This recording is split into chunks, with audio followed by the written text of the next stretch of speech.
तो जय हिंद प्यारे साथियों, कैसे हैं आप सब। स्वागत है आप सभी का आपके अपने एजुकेशनल प्लेटफॉर्म में। तो दोस्तों आज की वीडियो में हम बात करेंगे परिमेय संख्या और अपरिमेय संख्या के बारे में। दोस्तों आज की वीडियो को देखने के बाद आपको कभी भी परिमेय संख्या और अपरिमेय संख्या के बारे में कोई भी डाउट नहीं रहेगा। लेकिन उससे पहले हम आपको बता दें कि अगर आपने अभी तक हमारे यूट्यूब चैनल को सब्सक्राइब नहीं किया है तो कर लीजिए, क्योंकि ये एक अकेडमी है इस पर आपके सभी सब्जेक्ट का पूरा सिलेबस अच्छे से कवर कराया जाएगा। तो दोस्तों चलिए स्टार्ट करते हैं आज की हमारी वीडियो को और सीखते हैं परिमेय संख्या और अपरिमेय संख्या को। दोस्तों सबसे पहले हम सीखेंगे परिमेय संख्या और अपरिमेय संख्या के बीच का कुछ बेसिक। तो दोस्तों ये कुछ टिप्स हैं, इन टिप्स को हमेशा याद रखना। लाइफ में कभी भी कितना भी बड़ा संख्या दी जाए, आपको कभी भी परिमेय संख्या और अपरिमेय संख्या ज्ञात करने में कोई भी दिक्कत नहीं आएगी। तो दोस्तों चलिए हम आपको इनके बारे में कुछ विस्तृत जानकारी देते हैं। जैसे कि नंबर एक हमारा परिमेय संख्या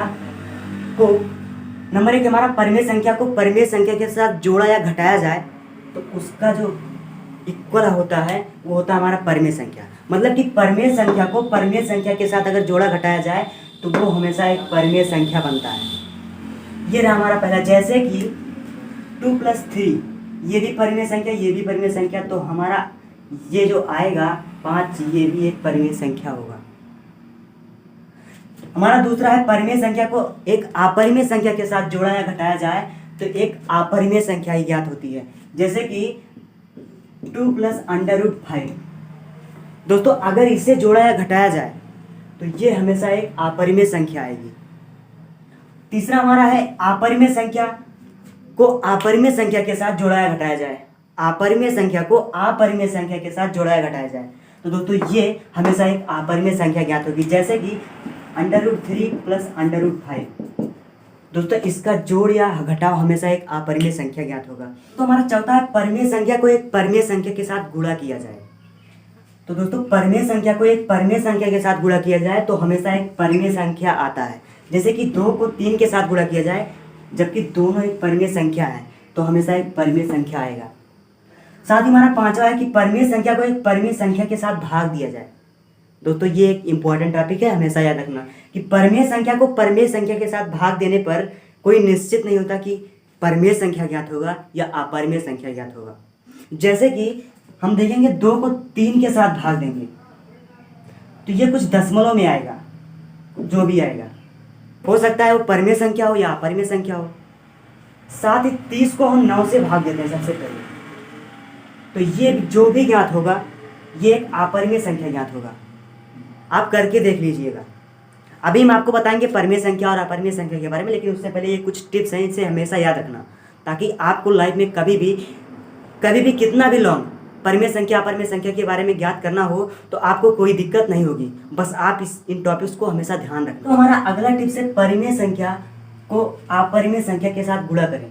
तो दोस्तों परिमेय संख्या को अपरिमेय संख्या के साथ गुणा करें तो हमेशा अपरिमेय संख्या आता है।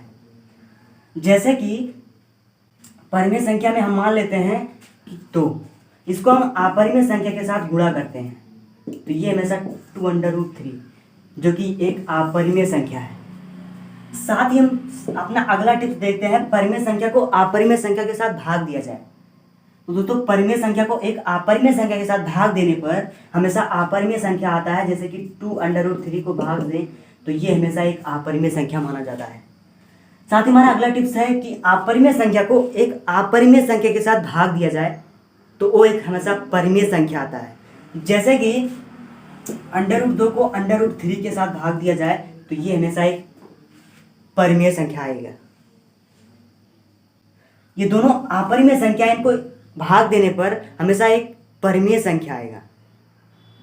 तो दोस्तों इन टिप्स को हमेशा रखना। लाइफ में कितनी भी बड़ी संख्या आपको दी जाए, आप हमेशा परिमेय संख्या और अपरिमेय संख्या में कभी भी डाउट नहीं होगा आपको। तो दोस्तों अब हम स्टार्ट करते हैं परिमेय संख्या और अपरिमेय संख्या को।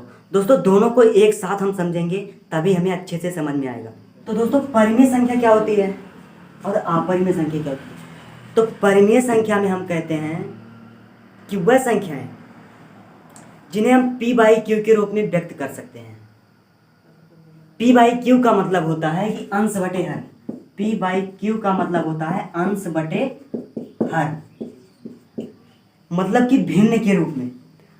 वह संख्या है जिन्हें हम p/q के रूप में, अंश बटा हर के रूप में या भिन्न के रूप में व्यक्त कर सकते हैं। वह सभी की सभी संख्याएं हमारी परिमेय संख्या कहलाती हैं। लेकिन इसके ऊपर एक कंडीशन है कि q का मान हमेशा एक पूर्णांक होना चाहिए, कि q का मान हमेशा एक पूर्णांक होना चाहिए और q कभी जीरो नहीं होना चाहिए। q का मान हमेशा एक पूर्णांक होना चाहिए और q का मान कभी भी जीरो नहीं होना चाहिए, मतलब कि हर का मान हमेशा एक पूर्णांक संख्या होनी चाहिए और साथ ही उसका मान कभी भी जीरो ना हो। अपरिमेय संख्या में हम कहते हैं कि वह सभी की सभी संख्याएं जिन्हें हम p/q के रूप में व्यक्त नहीं कर सकते, वह सभी की सभी संख्याएं हमारी अपरिमेय संख्या कहलाती हैं। वह सभी की सभी संख्याएं जिन्हें हम p/q के रूप में व्यक्त नहीं कर सकते, वह सभी की सभी संख्याएं हमारी अपरिमेय संख्या कहलाती हैं। तो दोस्तों आपको इन परिभाषा को याद रखना है और अब हम देखेंगे कुछ एग्जाम्पल्स जिससे आपको अच्छे से समझ में आ जाए। दोस्तों ये है पाई। पाई का जो मान होता है वो होता है 22/7। 22/7। दोस्तों आप देख रहे हैं ये भिन्न के रूप में है, मतलब अंश और बटे हर के रूप में है, तो ये हमेशा एक परिमेय संख्या होगा। अंश बटे हर के रूप में है तो ये परिमेय संख्या होगा, लेकिन इसको जब हम भाग देंगे तो आएगा 3.14, जो कि एक अपरिमेय संख्या है, जो कि एक अपरिमेय संख्या। तो दोस्तों हम कह सकते हैं कि परिमेय संख्या को अपरिमेय संख्या में बदला जा सकता है या अपरिमेय संख्या को परिमेय संख्या में बदला जा सकता है। जैसे कि आप ये पाई देख रहे हैं, पाई का मान होता है 22/7 जो कि एक परिमेय संख्या है, उसका जब हम भाग देंगे तो बनेगा 3.14 जो कि एक अपरिमेय संख्या है। तो परिमेय संख्या के लिए एक बात हमेशा रखना कि जीरो से लेकर के अनंत तक की जितनी भी हमारी पूर्ण संख्याएं हैं, जीरो से लेकर के अनंत तक की जितनी भी हमारी पूर्ण संख्याएं हैं, सभी की सभी एक परिमेय संख्या होती हैं। पूर्ण संख्याएं क्या होती हैं? जीरो से लेकर के अनंत तक की जितनी संख्याएं होती है वो हमारी पूर्ण संख्या कहलाती हैं। तो सभी की सभी पूर्ण संख्याएं हमारी एक परिमेय संख्या होती हैं। जैसे कि जीरो ले लिया तो इसके हम बटे में 1 लिख सकते हैं, जिससे इसके मान में कोई दूसरा परिवर्तन नहीं आएगा। तो ये भिन्न के रूप में हो गया, इसलिए इसे एक परिमेय संख्या हम कह सकते हैं।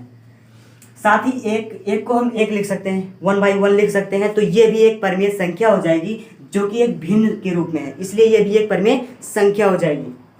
तो दोस्तों हम कह सकते हैं कि जितने भी हमारे पूर्णांक संख्याएं सभी की सभी परिमेय संख्याएं होती हैं। हमारा दूसरा टिप्स है कि कुछ ऐसे भिन्न होते हैं जिन्हें भाग देने पर वह लगातार इसी तरह से रिपीट होते रहते हैं। जैसे कि 3.33 हमेशा जितना भी जाएगा वो 3 करके अनंत तक जाएगा। तो दोस्तों इस प्रकार के जो भिन्न होते हैं वह सभी की सभी हमारी एक परिमेय संख्या कहलाती है। जो संख्याएं हमेशा बार बार रिपीट होती रहती हैं वह सभी की सभी हमारी एक परिमेय संख्या बन जाती हैं। दोस्तों अगर किसी अंडर रूट के अंदर कोई पूर्ण वर्ग संख्या ना हो, किसी अंडर रूट के अंदर कोई पूर्ण वर्ग संख्या ना हो, तो वो हमेशा एक अपरिमेय संख्या कहलाती है। जैसे कि या फिर √3 या फिर √5, ये पूर्ण वर्ग संख्याएं नहीं है। पूर्ण वर्ग संख्याएं क्या होती हैं कि वह संख्या जिनका वर्गमूल निकालने पर एक पूर्ण संख्या आती है, वह संख्याएं जिनका वर्गमूल निकालने पर एक पूर्ण संख्या आती है, वह सभी की सभी संख्याएं हमारी पूर्ण वर्ग संख्या कहलाती हैं। लेकिन ये सभी इनका वर्गमूल निकालने पर एक पूर्ण संख्या नहीं आएगा, कुछ दशमलव में करके आएगा, जो भी आएगा। तो इसलिए ये संख्या हमारी एक अपरिमेय संख्या हो जाएगी। तो दोस्तों हमारा पहला एग्जाम्पल है 2√2/√3। अब आपको इसमें बताना है कि ये परिमेय संख्या या अपरिमेय संख्या। तो सबसे पहले हम देखते हैं कि 2 जो कि एक परिमेय संख्या है, √2 ये एक अपरिमेय संख्या है, बटे √3 जो कि एक अपरिमेय संख्या है। तो सबसे पहले हम देखते हैं कि इसका हम विस्तार करेंगे। इसे हम लिख सकते हैं 2/√3 गुणे √2/√3। ये भी अपरिमेय संख्या हो गई, ये भी अपरिमेय संख्या होगी। इसके पहले हमने आपको जो टिप्स बताया था कि परिमेय संख्या को अपरिमेय संख्या से भाग देने पर वो एक अपरिमेय संख्या बन जाती है, और अपरिमेय संख्या को अपरिमेय संख्या से भाग देने पर वो एक परिमेय संख्या बन जाती है। और साथ ही हमारा ये बना अपरिमेय संख्या, ये बन गया परिमेय संख्या। तो अपरिमेय संख्या को परिमेय संख्या के साथ गुणा करेंगे तो वो बन जाएगा हमारा एक अपरिमेय संख्या। इसलिए हम कह सकते हैं कि ये एक अपरिमेय संख्या है। समझ में आया दोस्तों। हमारा दूसरा एग्जाम्पल है 2√2/√2। अब आपको इसमें बताना कि परिमेय संख्या या अपरिमेय संख्या। सबसे पहले इसे सरल करना है। तो देख रहे हैं ये भी √2 है, ये भी √2 है, आसानी से कट सकता है। हमारा बचेगा 2, तो हम 2/1 लिख सकते हैं, भिन्न के रूप में लिख सकते हैं। तो ये हमारा बन जाएगा एक परिमेय संख्या। बहुत ध्यान से आपको देखना होगा, बहुत ध्यान से समझना होगा, बारीकी से। हमारा तीसरा एग्जाम्पल है √2/√3।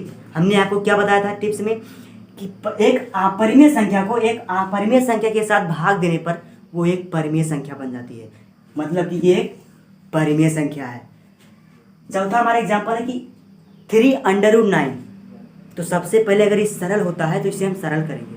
√9 है तो वो एक पूर्ण वर्ग संख्या है, तो सबसे पहले हम इसे पूर्ण वर्ग संख्या के रूप में बनाएंगे। तो हमारा 3 × 3 हो जाएगा, तो आएगा हमारा 9, जो कि एक परिमेय संख्या है।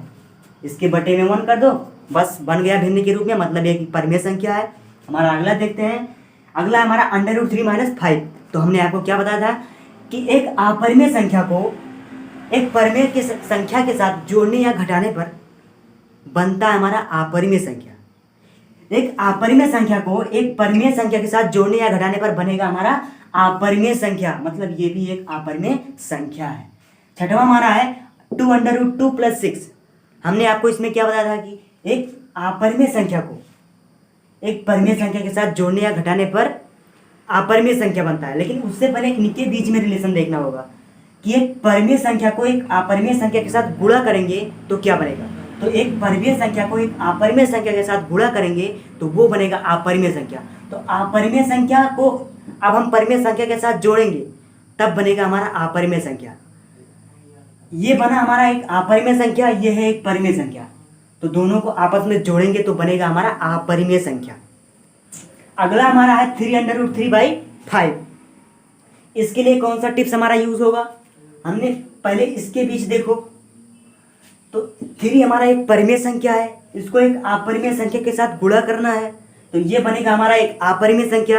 अब अपरिमेय संख्या को एक परिमेय संख्या के साथ भाग देना है, मतलब ये बनेगा हमारा एक अपरिमेय संख्या। अगला टिप्स दोस्तों, ये हमेशा ध्यान रखना, हमने आपको परिमेय संख्या के लिए एक टिप्स बताया था कि अगर कोई संख्या बार बार रिपीट होती है इस तरह से, तो ये बनेगा हमारा एक परिमेय संख्या, हमेशा याद रखना। लेकिन अगर कोई संख्या इस तरह से कुछ अलग आती है, रिपीट ना हो, ऐसे करके यहाँ पे 2 आ जाए या 0 आ जाए, फिर 9 आ जाए, कुछ अलग अलग करके आता रहे, तो इस तरह से हमेशा इस तरह की संख्याओं में हमेशा बनेगा एक अपरिमेय संख्या। दोस्तों इन टिप्स को हमेशा याद रखना। हमने जो भी टिप्स आपको बताए वो हमेशा याद रखना। लाइफ में कभी भी कितनी भी बड़ी संख्या हो, आपको कभी भी कोई डाउट नहीं रहेगा, आप बिल्कुल इजीली सेकंड में आप बता दोगे कि ये परिमेय संख्या है या अपरिमेय संख्या। तो दोस्तों आज के लिए बस इतना ही, मिलेंगे अगली वीडियो में एक अच्छे कंटेंट के साथ। तो दोस्तों आज के लिए बस इतना ही, धन्यवाद।